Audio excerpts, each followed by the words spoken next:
Амансыздар ма балалар, қалдарың қалай? Балалар, мынандай бір есеп қарастырайық. Метроның қозғалыстағы эскалатормен жүріп келе жатқан адам 1 минутта жоғары көтеріледі. Егер адам 2 есе жылдам жүрсе, ол 45 секундта көтеріледі. Эскалаторда қозғалмай тұрған адам қанша уақытта көтеріледі? Балалар, есептің шарты бойынша бізде 3 жағдай қарастырылып отыр. Сондықтан 3 жағдайға арнап теңдеу жазайық. Бірінші жағдай. В адам плюс В эскалатор тең L бөлінген Т1. Яғни адам мен эскалаторда бірге қозғалады. Соған арнап теңдеу жаздық. Екінші, адам мен эскалаторда қозғалады, бірақ адам жылдамдығы 2 есе болды. Сондықтан 2 В адам қосу В эскалатор L бөлінген Т2. Енді үшінші жағдайда тек қана эскалатор қозғалады. Сондықтан эскалатордың жылдамдығын табатын формуланы жазайық балалар. L бөлінген Т3. Балар, біз бірінші теңдеуді екі жағында 2-ке көбейтіп жіберейік. Сонымен 2В адам қосу 2В эскалатор тең болады 2L бөлінген Т1. 4-тен 2-ні алайық балар.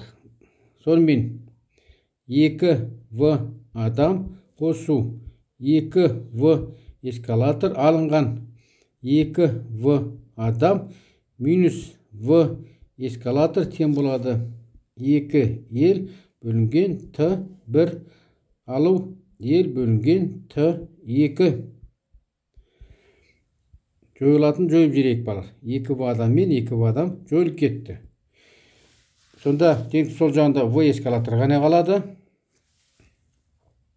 В эскалатор тең болады 2L бөлінген Т1 минус L бөлінген Т2. 6 мен 3-ті теңестірейік. Жаз қойық болар. 6 мен 3-ті теңестіреміз.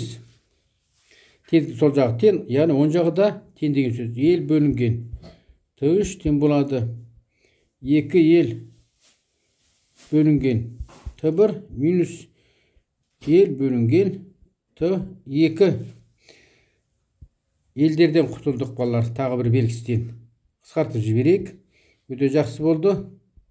Қалған жазайық балалар сонымен. 1 бөлінген Т3 тең болады 2 бөлінген Т1 минус 1 бөлінген Т2. Ортақ бөлім келтіріп жіберейік балалар.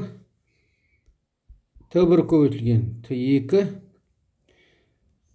2 Т2 минус Т1. Басы мен аяғын біріктіріп бір жазып жіберейік балалар. 1 бөлінген Т3 тең болады 2 Т2 минус Т1. Т1 көбейтілген Т2. Бұл біздің сенсізден де болсын. Енді осы жерден Т3-ті табу өте оңай балалар. Сонымен Т1 көбейтілген Т2. 2 Т2 минус Т1. Енді орнына қойып есептейік балалар. Сонымен Т3 тең болады 60 секунд көбейтілген 45 секунд. 45-ке 2-ні көшсек 90 секунд. Алу 60 секунд. 60-ты 45-ке көбейтіп 30-ға бөлсек 90 секунд шықты. Сонымен эскалатордың қозғалған эскалатордың кеткен уақыты 90 секунд болды. Енді балалар екінші тәсілмен шығарып жіберейік. Екінші тәсіл.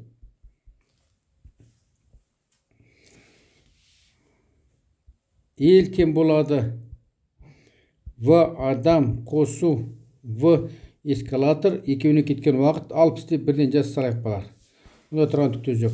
Екінші жағдайға L тең болады 2В адам плюс В эскалатор көбейтілген 45.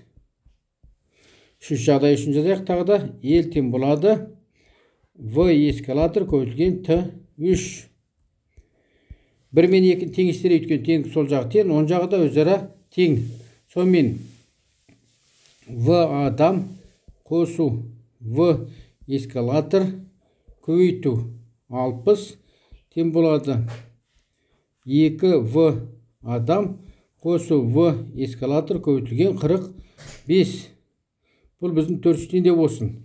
Енді бұларды 5-ке қысқартып жіберейік. Сонда мынарда 12 болады. 45-ті 5-ке бөлсек 9. Өзімізге жеңіл болу үшін. Енді жақшаның ішіне көбейтейік бірден.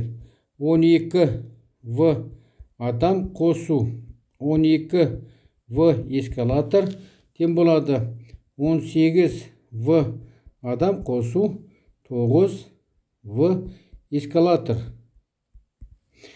Эскалаторды теңдіктің сол жағына шығарайық. Ал 12В адамды оң жағына шығарайық. Сонымен 12-ден 9 алсақ 3В эскалатор. 18-ден 12-ні алсақ 6В адам. Осыдан эскалаторды табайық болар. В эскалатор тең болады 63-ке бөліп саламыз 2В адам. Яғни біз эскалатор мен адамның арасындағы жылдамдықтардың арасында байланыс теңдеуін қорытып шығардық. Енді осыны қазір енді 1 мен балар 3-ті теңестіріп алайық. Яғни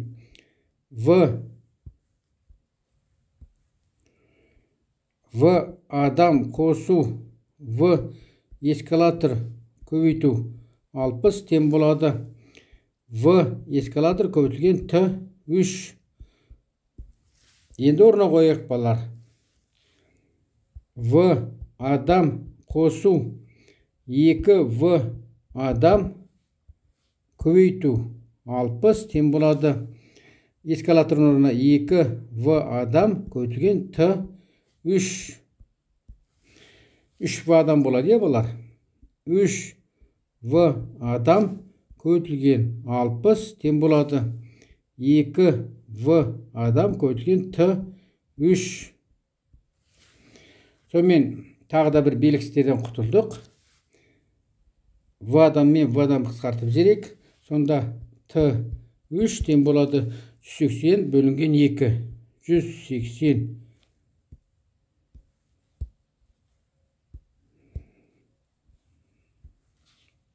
Сонымен Т3 тең болады 180 секунд жазып салайық балар бөлінген 2 тең болады 90 секунд болды.